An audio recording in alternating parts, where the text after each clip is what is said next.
Muchas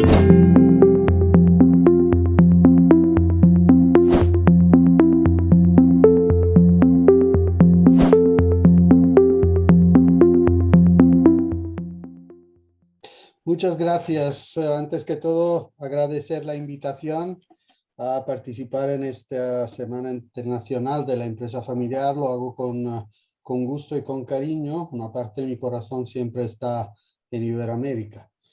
Entonces, el tema que he pensado desarrollar en esta ocasión lo he llamado Estrategia Vizca para la continuidad de la empresa familiar. Voy a compartir mi pantalla esperando que todo vaya bien. Sí, espero que se vea bien, debería. Entonces, para los que no me conocen, como anunciaba Andrés, yo soy académico italiano y doctorado por el IESE en empresa familiar y estrategia de empresa.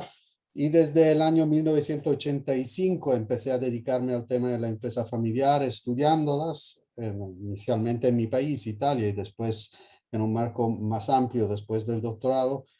Mi pasión es hacer investigación, hacer educación y hacer asesoramiento a empresas familiares alrededor del mundo. He trabajado en más que 50 países haciendo una o más de esas actividades con empresas familiares.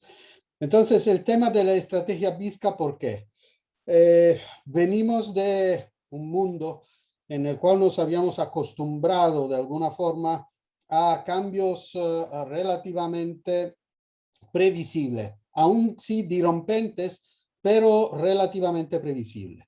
Allí pueden ver la imagen de esa película de los años 70, de Way We Were, y nosotros nos acostumbramos a este cambio que se muestra aquí desde el año 1810 al año 1948. Podemos ver que todos los países, esos bolitas, más o menos se encuentran en la línea de abajo, en el cuadrante de abajo, y aquí hay los países occidentales, las economías más avanzadas que empezaron a despegar gracias a la primera y segunda revolución industrial. Pero esto fue avanzando de una forma bastante rápida, pero vuelvo a decir, bastante previsible.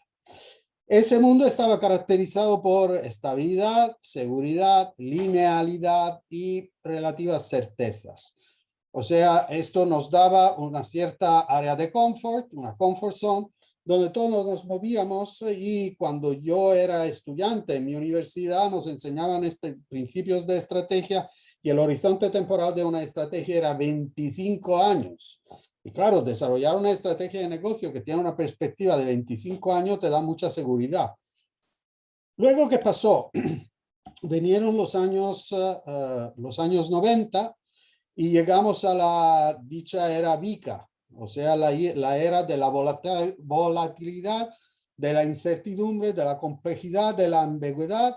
Fueron años en que aquí en esa curva se despliega la innovación tecnológica, superamos la segunda revolución industrial, llegamos a la tercera revolución industrial, que fue la de los ordenadores, y aquí se ve una evolución.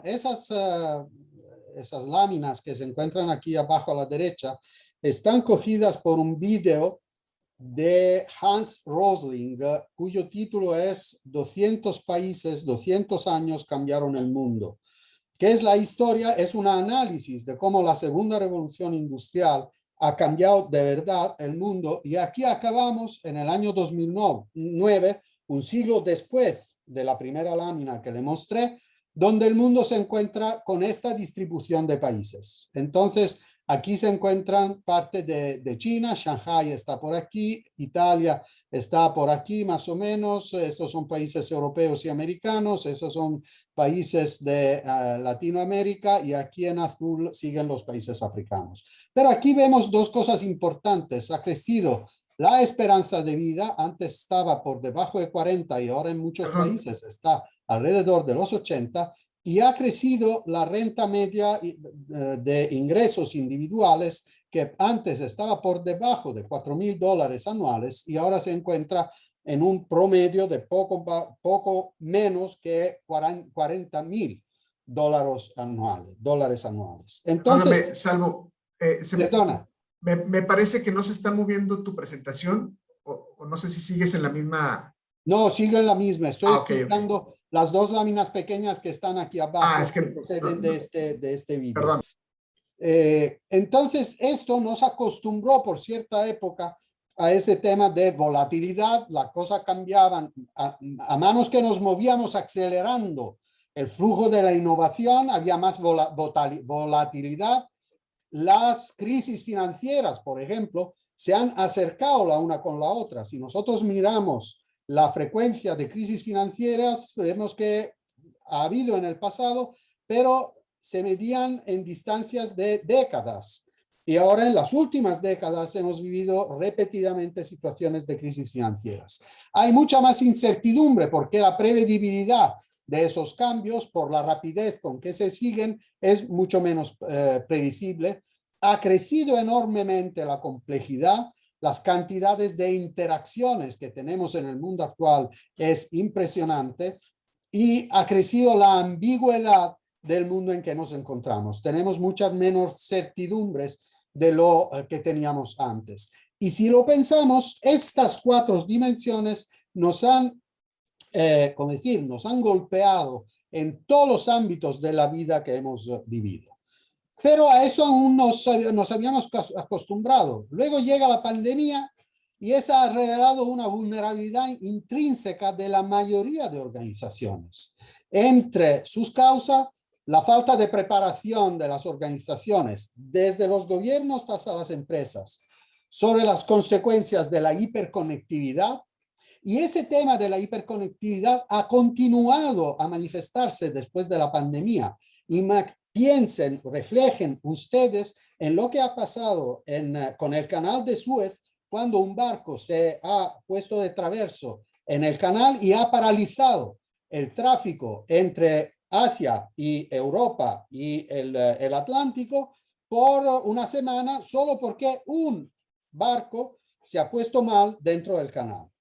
Y esa es una de las consecuencias de esta hiperconectividad que tenemos. Otro tema es lo que estamos abordando en este momento del crecimiento del precio de las materias brutas, exactamente porque todo el mundo va pidiendo materias brutas, hay unos cambios en este momento en las políticas de unos países y eso nos aprieta a todos.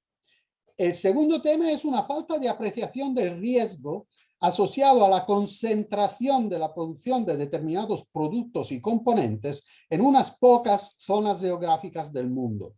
Y eso ahora está causando un retorno, lo que llaman el reshoring, el retorno de unas ciertas producciones de componentes o productos en los países que antes habían dejado de producir esto. Lo hemos vivido con temas como las mascarillas. A principio de la pandemia todo el mundo necesitaba mascarillas, pero se producían solamente, exclusivamente en China, y China nos hizo pagar precios asombrosos para venderlas, pero eso no fue suficiente y ahora ya estamos empezando a producir una serie de productos que habíamos dejado de producir en varios países. La velocidad con que se ha desarrollado esta crisis ha desafiado los planes de resiliencia aún de los países más avanzados y de las empresas más avanzadas, con unas excepciones. Las cadenas de suministro se han fracturado y, como demuestran las dificultades con las materias brutas que estamos teniendo en esta época, sigue esta dificultad de la cadena de suministro de rediseñarse. No sé si ustedes han escuchado lo que está pasando en esos días en el Reino Unido, por ejemplo, que como consecuencia de sus decisiones de salir de la Unión Europea, de no retener unos trabajadores en unos sectores que antes eran de otros países de la Unión Europea, se ha encontrado con una falta de conductor de camiones que es asombrosa y que está paralizando o ha paralizado una serie de cadenas de suministro. Primera, la de gasolina. Hay una amplia variedad de sectores de negocio que están en riesgo por cadena de suministro, por procesos, por seguridad, por salud, por clientes, por crédito.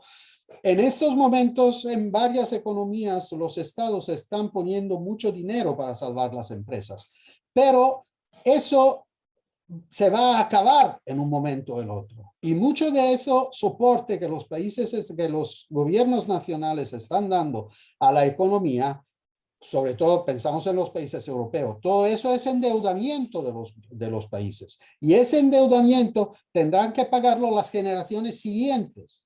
Y las empresas no están seguras, aún hoy, han pasado casi 2 años, año y medio, desde cuando empezó la pandemia, pero aún se tienen muchas inseguridades sobre cuándo volveremos a la normalidad y qué va a ser esta normalidad. De momento nos hemos acostumbrado dentro de Europa y dentro de varios países a cierta normalidad, pero siempre tenemos esa preocupación de qué va a pasar. ¿No?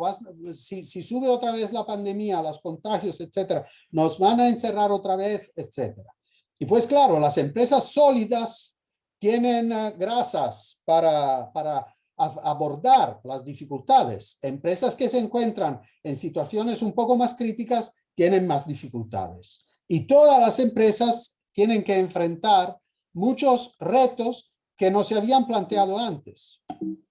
Entonces, disculpen, entonces sabemos que las consecuencias de la crisis van a durar. Esa lámina que le estoy proyectando no es nueva, es una lámina que se produjo por parte de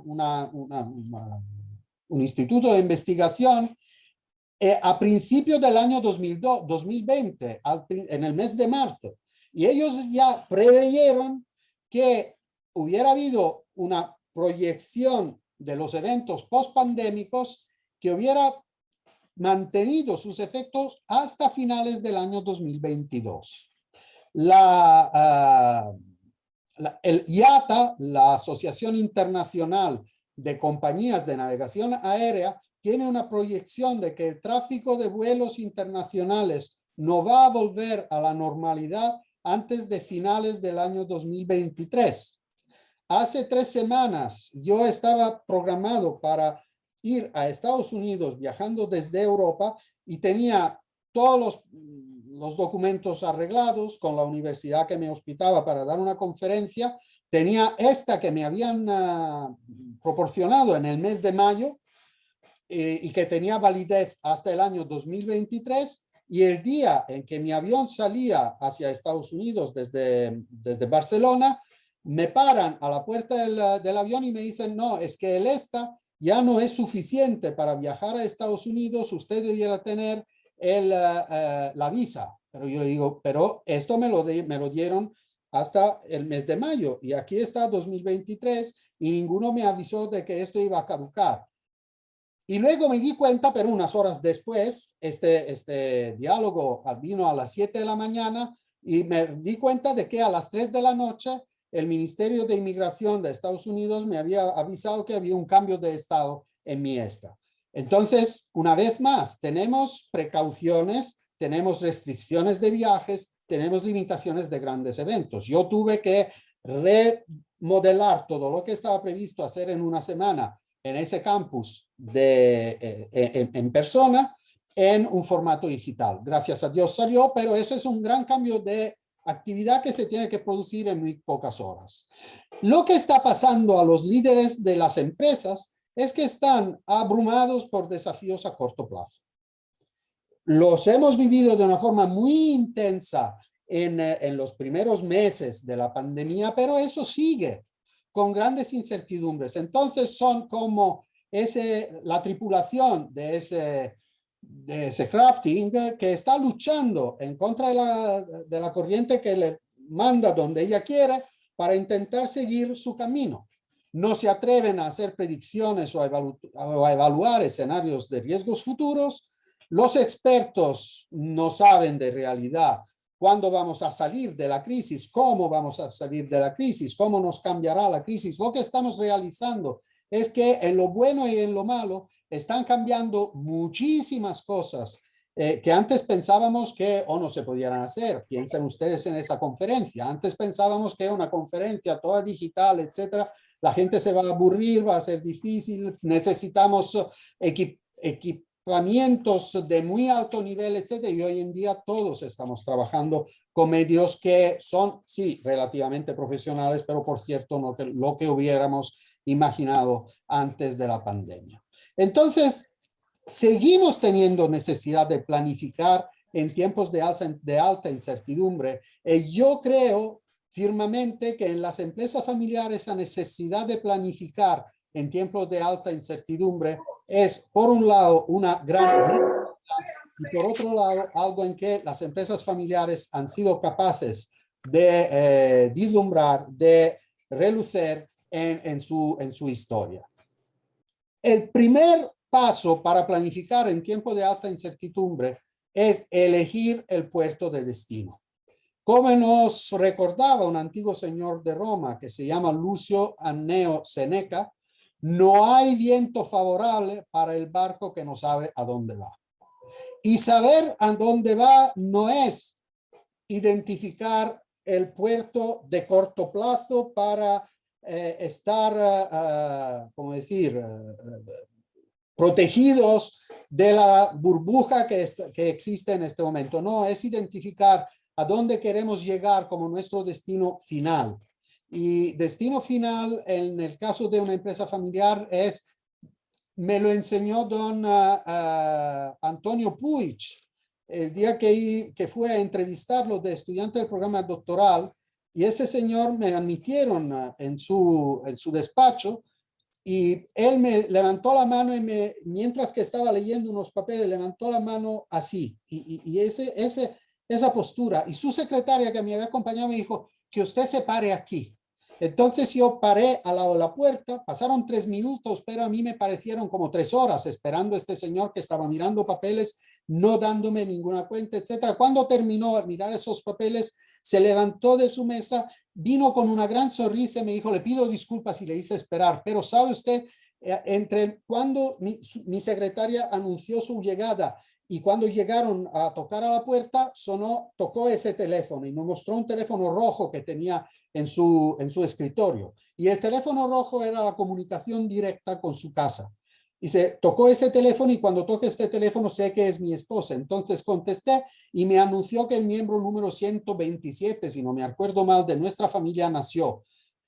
Y entonces no resistí a la tentación de coger el árbol genealógico de nuestra familia que tengo aquí y me lo mostró y poner el nombre de ese chiquito en nuestro árbol genealógico. Y luego cogí las organigramas de la empresa que también tengo al lado de nuestro árbol genealógico y me estaba preguntando, ¿quiénes saben qué vamos a hacer de aquí a 25 años? Cuando, según las reglas del tiempo, del protocolo familiar de la familia, ese niño tendrá una edad en la cual, si quiere y tiene suficiente capacidades y preparación, podrá pensar entrar a trabajar en esta empresa familiar. Entonces, esto es pensar cómo vamos a hacer como empresa familiar y como familia de aquí a 20, 25 años. Y ustedes dirán, bueno, pero nosotros no sabemos si sobrevivimos a la burbuja de aquí a 2 años. Y usted nos está diciendo que debemos pensar en lo que vamos a hacer en 25. Y yo contesto que sí. Y para hacer esto hay 3 sugerencias que habitualmente se dan. El primero es desprendimiento, retirar los amarres. El segundo es tener distancia, tomar distancia, como se hace cuando se tiene que mirar una pintura. Yo no puedo mirar una buena pintura con mi cabeza dentro de la pintura, muy cerca a la pintura. Tengo que alejarme para poder mirar la pintura en todas sus características y luego iré matizando particulares. Y tercero, tengo que poner determinación. Determinación en conseguir que ese destino que yo elegí sea el destino donde voy a llegar. ¿Y cómo hacer esto? Bueno, en épocas como la que estamos viviendo, he desarrollado esta idea de estrabismo estratégico. Los ojos tienen que estar al mismo tiempo, uno, mirando los peligros de corto plazo que se tiene que abordar con una estrategia, que se tienen que visualizar antes, que necesitan una gran concentración porque la corriente nos está llevando hacia esos obstáculos y pegar en uno de esos obstáculos puede ser fatal para el destino, para como decir, el futuro, la supervivencia de la empresa familiar. Pero mientras que estamos luchando en el corto plazo, tenemos que averiguar temas que se ponen en el radar y que ni están a la vista, pero son los que nos van a crear oportunidades y amenazas en el medio y corto plazo. Pero tenemos una característica con estas amenazas y oportunidades que debido a la gran aceleración que ha subido la innovación tecnológica en cualquier lugar, cambian la relación con esos objetos que ojalá pudiéramos ver en una pantalla de un radar. Y eso se lo voy a contar con una conversación que tuve en el mes de mayo del año 2020, o sea, en el pleno de la pandemia. Tuve una conversación, estaba escribiendo un caso que de momento hemos retrasado, pero estaba escribiendo en aquel momento un caso sobre una empresa familiar, que es una empresa de navegación. Es una empresa que se encuentra en la área de Nápoles, en Salerno, en el sur de Italia. Y esa empresa tiene una peculiaridad. Son socios de una asociación que se llama Enoquien, que es una asociación con su base en Francia, que colecta empresas familiares de cualquier parte del mundo que deben tener por lo menos 200 años de vida, ser viables, seguir siendo viables y en las manos de los herederos del fundador, en la propiedad y en la dirección de la empresa. Entonces, esta empresa es miembro de los Enoquien. Los miembros de esta familia son propietarios de barcos y comandantes de barcos desde las épocas de las repúblicas marineras aquí en España, en Italia, entiendo decir, desde el Renacimiento. Y tienen, ¿cómo decir?, demostración histórica de esto. Y la empresa existe desde el año 1632, siempre navegando. Y hablando del tema de la pandemia, este señor me dijo, ve usted, es que tristemente, hasta hace unas décadas, las pandemias en el mundo las llevamos nosotros con nuestros barcos. Porque un barco salía de Europa, llegaba en el continente americano y traía unas infecciones que luego se desplegaban en la población local. O al revés, un barco salía de Asia, una persona de la tripulación o más personas de la tripulación llevaban una infección que ya estaban contagiados, pero aún no se había manifestado y durante el viaje la epidemia se despegaba en el barco. Entonces ahí podían pasar tres escenarios. Primer escenario, toda la tripulación moría a lo largo de la navegación. El barco se hundía y era uno de los miles de barcos que existen en el fondo del océano. Segunda posibilidad, algunos fallecían debido a la pandemia y otros sobrevivían. Y esos que sobrevivían llegaban al puerto de destino y antes de llegar al puerto de destino, cuando aparecía al horizonte el lugar de su destino, ponían una bandera que avisaba que ellos habían tenido una infección a bordo. Entonces le miraban del lugar de llegada y tenían como un día de navegación de aquí que el barco llegaba al puerto para prepararse a recibirlos, a aislarlos, etcétera, y disminuir las posibilidades de que el contagio desplegara.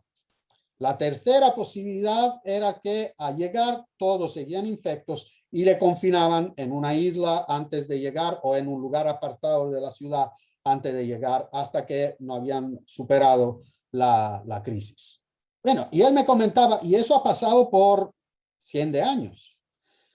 Ahora, con esa pandemia, en 7 horas la pandemia llegó de China a Alemania, en 1 hora más de Alemania a Italia, y después empezó a despegar en el mundo. Entonces, en 8 horas ya se crearon las condiciones para que explotara en el mundo.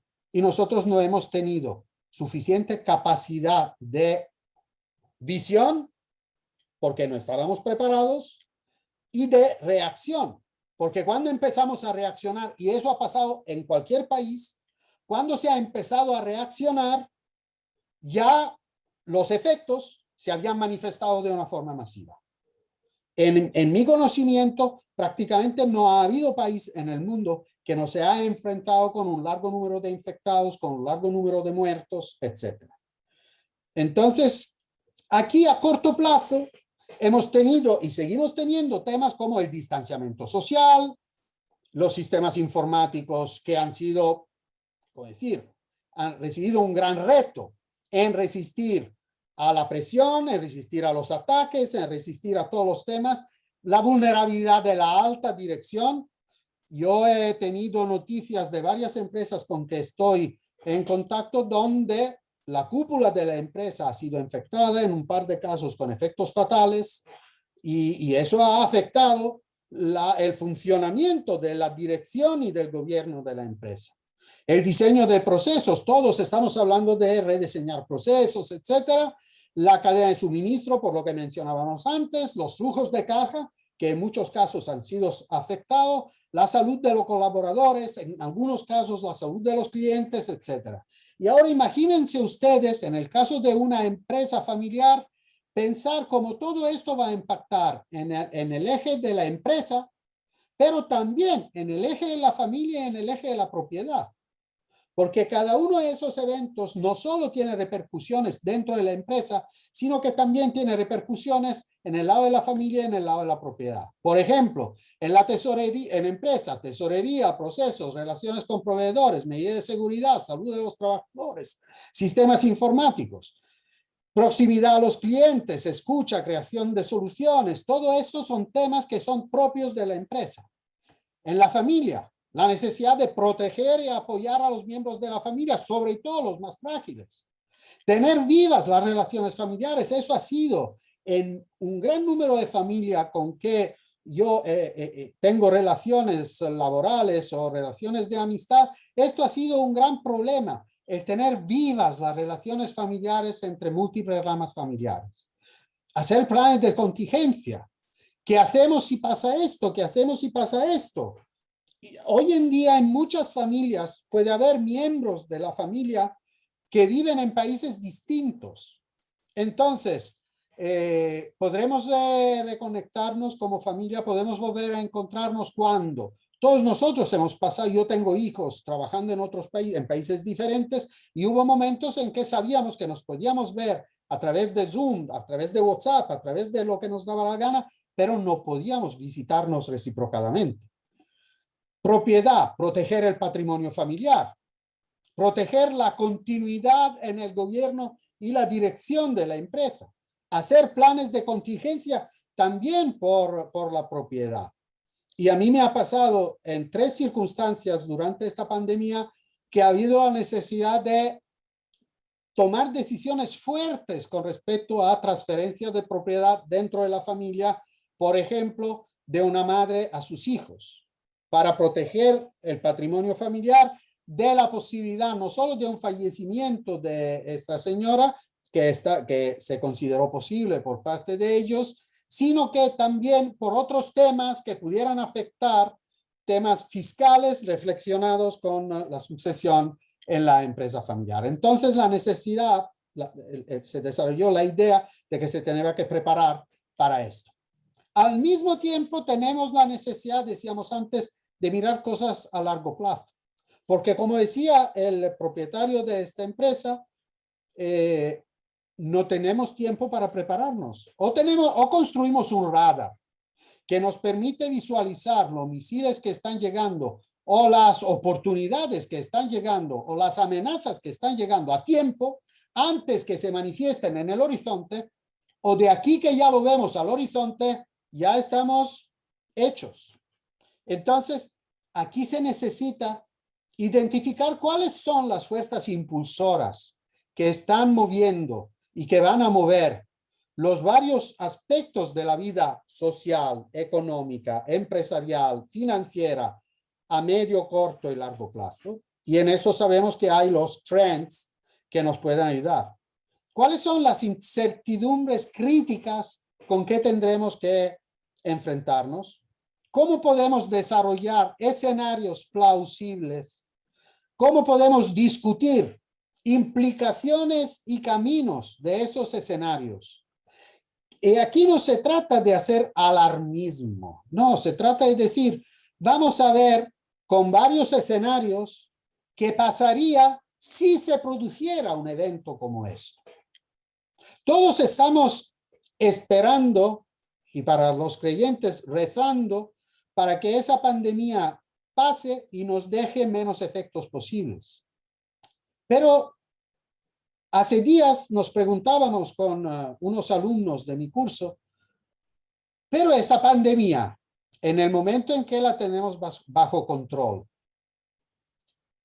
¿es un evento que nos ha pasado? ¿O es el primero de una serie de eventos que pueden aparecer en el escenario con cierta repetitividad? Como ha pasado con las crisis financieras. Porque claramente reaccionar al escenario de que vamos teniendo bajo control la pandemia, de que tendremos la tercera dosis de vacuna, para que tendremos ahora la medicina para curarla, etcétera, si eso se acaba con el COVID-19, ya estamos contentos. Pero si después del COVID-19 aparece el COVID 2022 o su equivalente, o estamos preparados o volvemos otra vez a lo mismo. Entonces, aquí es el tema de preparar escenarios. Y si en vez de ser la pandemia, ¿cómo decir?, médica, tenemos una pandemia informática, ¿estamos preparados para una pandemia informática? Para una pandemia de las tecnologías que nos han permitido conectar en el momento en que tuvimos que parar nuestras interacciones presenciales. Y aquí también, mientras que pensamos en esos temas, pensamos en los temas relacionados con el cambio climático, las pandemias, el crecimiento de la esperanza de vida. En todos los países la esperanza de vida crece de una forma impresionante, crece con una rapidez que no nos imaginamos.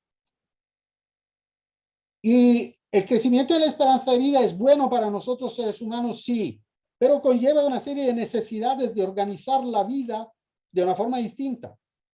Y como empresas, esto genera amenazas y oportunidades. Como familia, eso genera una serie de amenazas. Porque yo que tengo mis padres que tienen 90 y 91 años, estoy viendo todos los retos que en las relaciones familiares, en las solidaridades familiares, en unos casos en las finanzas familiares, aguantar con las necesidades de personas de tan mayor edad, para mí es un lujo y es una gracia de Dios tener a mis padres aún vivientes, y todos los días agradezco a Dios que me ha regalado un otro día con ellos. Pero al mismo tiempo veo todas las crecientes necesidades y necesidades que cambian todos los días de aguantar con eso. Los temas de la tasa de natalidad, el tema del envejecimiento, el tema del crecimiento de deuda pública. ¿Cómo se va a reflejar el crecimiento de deuda pública en los temas de la fiscalidad? ¿Cómo vamos a aguantar con temas de la creciente burocracia que ha caracterizado hasta ahora la situación de organización de varios países? Hay temas de entorno social, la desigualdad, el racismo, el tema de la inmigración, y todos esos son retos grandes que se repercuten en el sistema del entorno sectorial para cualquier empresa. Para unas de una forma más fuerte, para otras de una forma más suave, pero lo que se refleja de una forma menos fuerte en un lado se refleja de una forma más suave por otro. En temas de tecnología, ¿cómo seguiremos con el smart working? Nos hemos acostumbrado a trabajar de nuestros hogares, pero hemos descubierto que hay algo bueno y hay algo menos bueno, que hay algo que nos facilita, pero también hay algo que complica el mismo trabajo.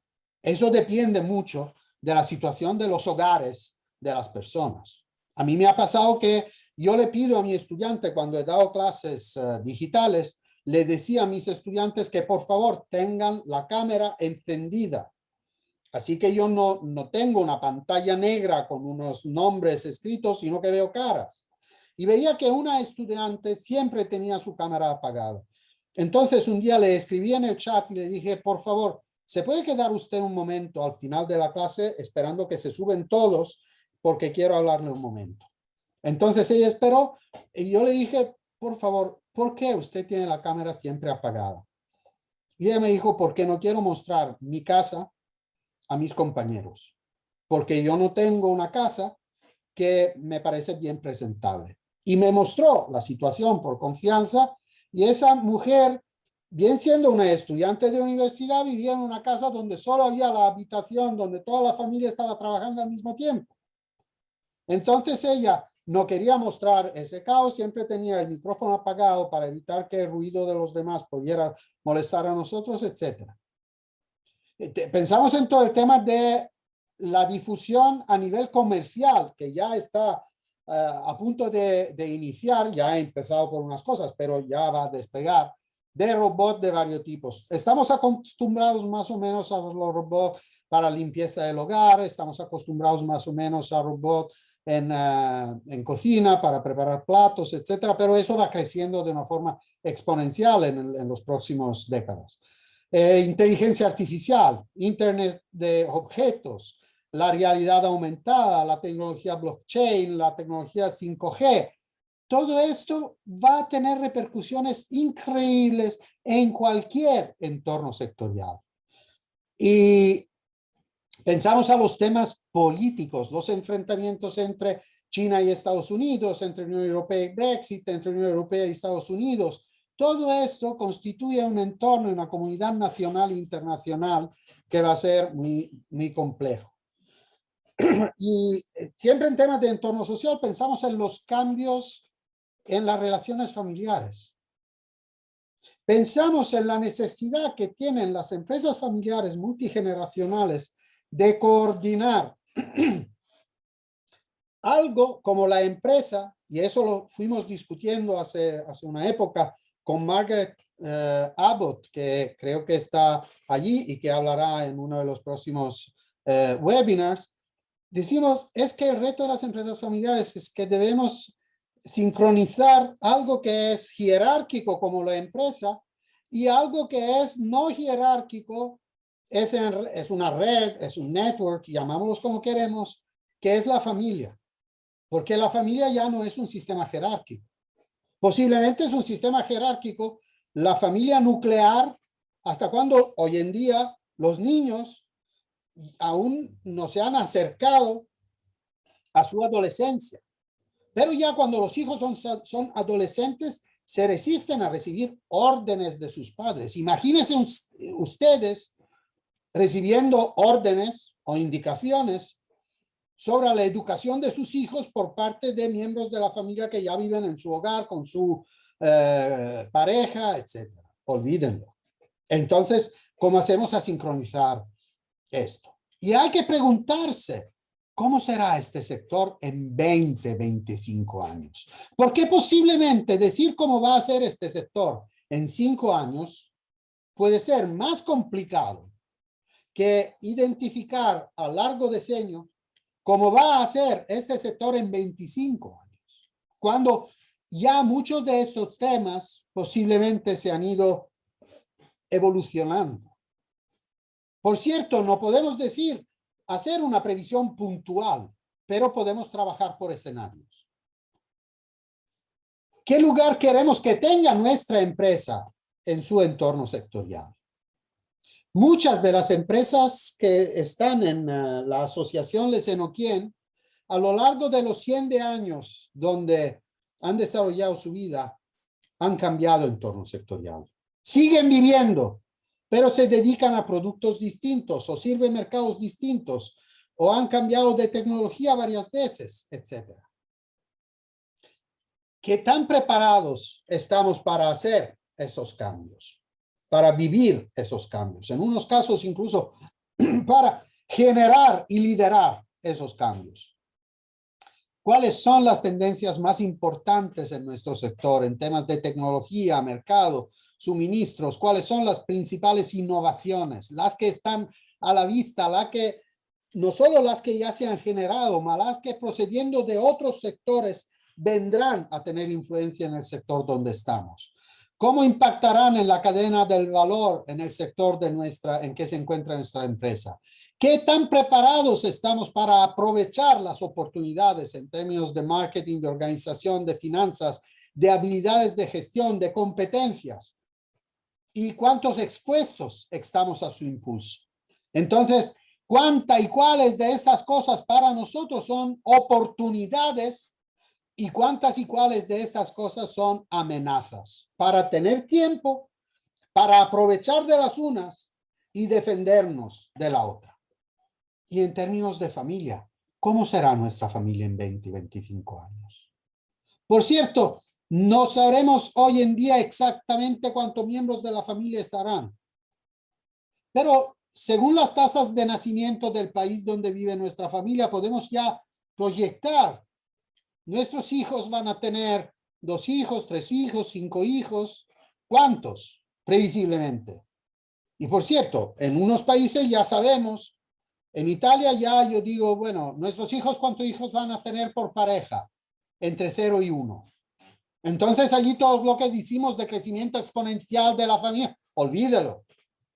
Pero en otros países seguimos con tasas de nacimiento que son diferentes. En China ya tienen una política de tener, habían tenido la política de hijo único, luego tenieron de 2, ahora ya están entre 3 y 4. Y eso va a producir un crecimiento exponencial de las familias de China. En Latinoamérica ustedes saben cuál es la tasa de nacimiento previsible. Entonces, haciendo una proyección más o menos, podemos decir, bueno, nuestra familia se encontrará con entre X y epsilon ramas, con un número de miembros en su conjunto entre un número y otro número, entre un mínimo y un máximo. ¿Qué relación queremos que tenga nuestra empresa con la familia?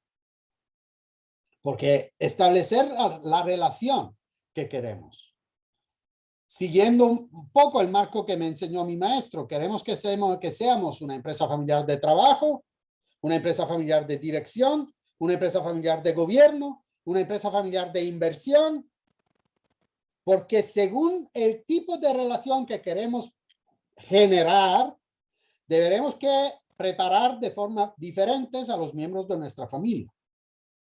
¿Qué beneficios queremos que reciban nuestros familiares de la empresa?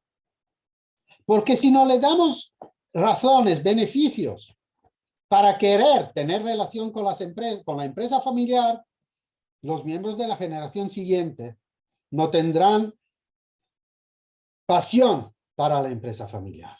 Pero al mismo tiempo, los beneficios conllevan unas aportaciones. ¿Qué recursos queremos que la familia o necesitemos que la familia aporte a la empresa para que ese diseño empresarial sea viable? Y entonces, ¿cómo le vamos a preparar a los miembros de la familia? Y con respecto a la propiedad, ¿qué cambios debemos aportar a la estructura de capital de la empresa? ¿Qué entidades debemos acumular en fondos de liquidez? ¿Qué cambios necesitamos en nuestra estructura de gobierno de la empresa?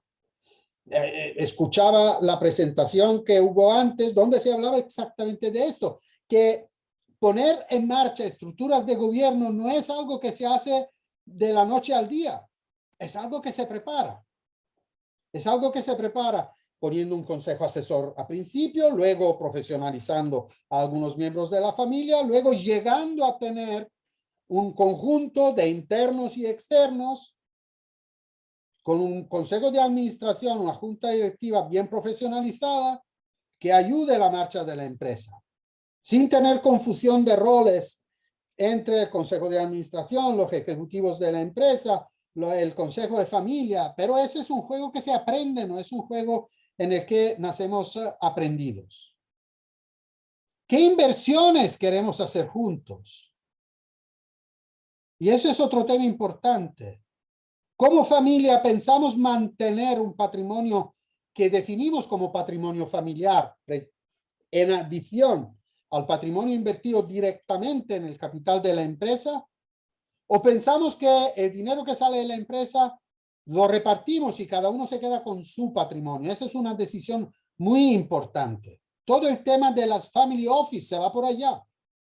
Si en una familia no hay idea, no hay intención, no hay deseo, no hay visión de una inversión de patrimonio común de parte de miembros de la familia, el family office o no tiene sentido o tiene cierto sentido y cierto diseño. Si la familia piensa tener un patrimonio común a invertir, bien que este patrimonio se entienda que una parte es de esta rama, una parte es de la otra rama, pero lo mantenemos como patrimonio común, entonces el Family Office se diseña de una forma completamente distinta. Entonces hay necesidad de una nueva perspectiva sobre el riesgo empresarial, que debe pasar del ser un ejercicio de conformidad, tal como lo habíamos vivido en muchas organizaciones antes de esta experiencia, o como un proceso que tiene como objetivo proteger el valor del negocio, en el mejor de los casos, que estaba delegado a la dirección intermedia o relegado a un nivel clerical en la organización de la empresa, debe que devenir un proceso dinámico que requiere un nuevo enfoque para las amenazas sistémicas como cambio climático, ciberataques, pandemias, etcétera, que implica plena y activamente a la alta dirección de la empresa, a los directores, a la dirección general, y que necesita desarrollar nuevas herramientas que proporcionen un apoyo adecuado a los administradores para ampliar su capacidad de identificar posibles amenazas más allá del horizonte. Y con eso yo me acerco al término de mi presentación. Este es un instrumento que yo he diseñado para ayudar a las familias a identificar beneficiarios, a segmentar los miembros de su familia, a entender cuáles son los beneficios que queremos proporcionar a través de la entidad empresarial a los distintos segmentos y cómo cultivamos relaciones familiares. ¿Cómo creamos aportaciones de la familia, identificando quién aporta en qué ámbito y qué recursos aportamos a la empresa y cuáles son las actividades claves que necesitamos realizar para que esto funcione? Y aquí hay el presupuesto familiar que se necesita para realizar esto y los logros claves que conseguimos a través de esto. Y al centro ponemos la que he llamado la proposición de valor de la familia empresaria a la empresa familiar. ¿Por qué establecer una cierta claridad en esas relaciones se hace fundamental para la supervivencia de la empresa familiar? Entonces, como nos enseñas los aprendizajes de casos de los Enoquien o del caso de las empresas centenarias, hay que tener capacidad para enfocarse en los objetivos de creación de valor a largo plazo, mediante la creación de un nicho y la gestión de finanzas de manera responsable. Tener capacidad para atraer, gestionar y retener talento. Hoy en día eso es un reto impresionante para la mayoría de las empresas en el mundo. Tener una cultura corporativa que se traduce en una baja rotación de personal, lo que ayuda a la empresa en momentos en que se requiere lealtad. Capacidad para ganar cuota de mercado cuando los competidores están en problemas, o de mantener unidad familiar frente a las dificultades, o de sacrificar beneficios de corto plazo para asegurar la continuidad de la empresa, o capacidad al fin de salir de una crisis mejores de cómo entramos. Entonces nos vamos más allá de la idea de robustez y resiliencia hacia la antifragilidad. El antifrágil es que sabe prosperar en la era de la complejidad y de la volatilidad cuando se enfrentan al azar y la disrupción desconocidos. O antifrágil es un sistema que absorbe los choques de eventos disruptivos y mejora en respuesta a ellos. Entonces termino esta presentación agradeciéndole su atención y deseando a todas las empresas familiares y particularmente a los que están atendiendo esta Semana Internacional de la Empresa Familiar, que sean capaces de salir de la pandemia mejores de cómo entraron. A todas ellas. Muchísimas gracias.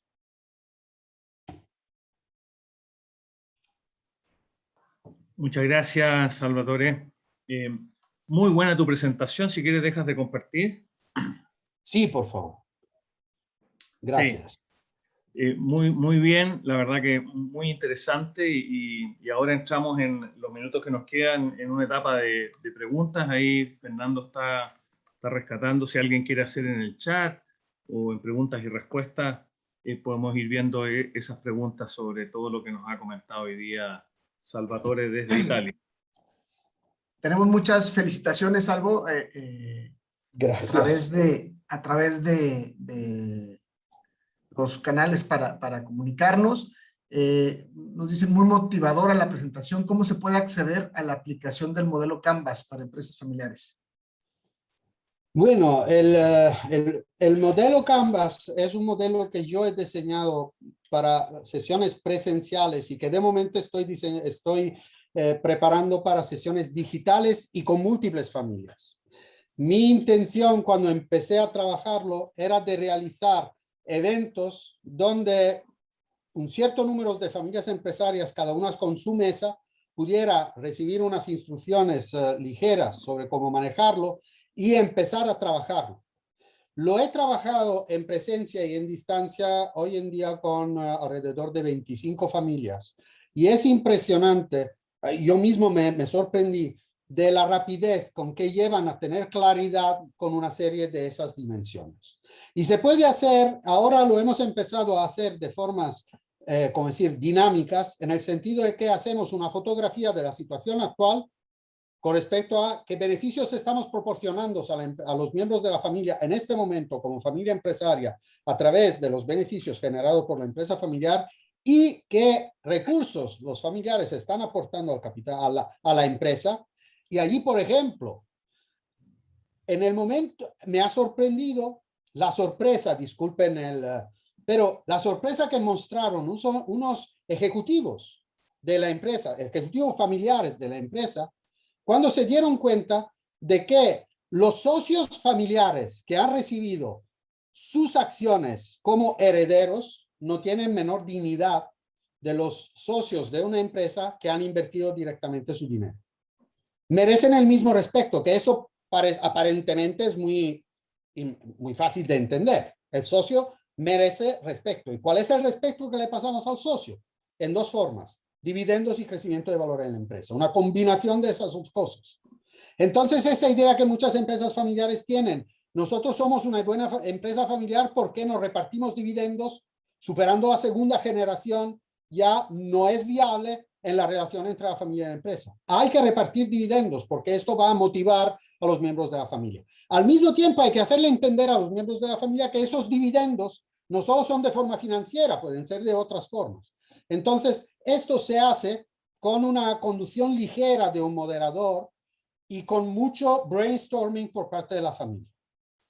O sea, la familia se pone con el canvas limpio por delante y va llenando las varias dimensiones. Se puede hacer guiados por las secciones o se puede hacer, es muy fácil de utilizar, muy intuidor, de mucha intuición. Claro.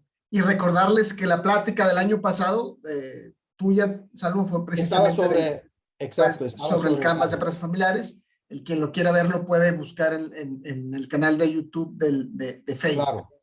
Que está muy interesante. Andrés, no sé si quieres cerrar algo. Hay muchas felicitaciones en el chat, pero Gracias, estamos ya a todos. sobre la hora.